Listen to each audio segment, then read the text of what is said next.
Programang ito ay rated SPG, striktong patnubay at gabay ng magulang ang kailangan. Simula ngayon ay ang magiging trabaho ni Divina ay ang tugisin si Tanggol.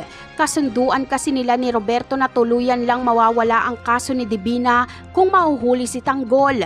Bagamat may pagkakataon si Divina na tumakas sa kapulisan pero hindi niya ito gagawin dahil hindi siya katulad ni Tanggol na magaling magtago at ayaw niyang maging wanted. Kaya isasakripisyo ni Divina ang buhay ni Tanggol para sa kanyang kalayaan. Samantala, dahil kay Divina ay mauubos nga ang pamilya Benito at ang nagpatira kay Tanggol na mag-asawang Cora at Andoy.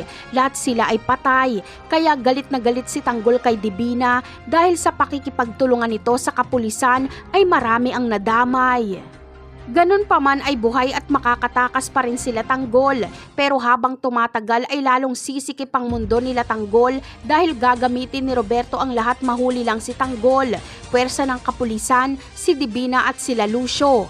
Lahat sila ay uutusan ni Roberto na tugisin si Tanggol. Pati ang maliliit na sindikato ay makikipagsabwatan si Roberto na tugisin si Tanggol kapalit ng proteksyon. Kaya napakaraming tutugis kay Tanggol. Samantala, ang pangunahing layunin ni Tanggol ay makuha si Ramon sa ospital. Alam niya kasing tutuluyan ito ng mga gerero. Pero papaano ito gagawin ni Tanggol gayong mahigpit ang seguridad? At isa pa ay papasok siya sa bitag. Alam kasi ni Roberto at Rigor na darating si Tanggol para iligtas si Ramon. Kaya gagamitin nila si Ramon para mahuli si Tanggol. Ngunit makakagawa si Tanggol ng matinding plano. Kung hindi niya makukuha si Ramon sa ospital, ay si Miguelito na lang ang kanyang dudukutin. Si Miguelito ang pinakaimportante sa mga gerero dahil siya ang mayor. Kapag mawala si Miguelito ay si Tanggol ang uupo.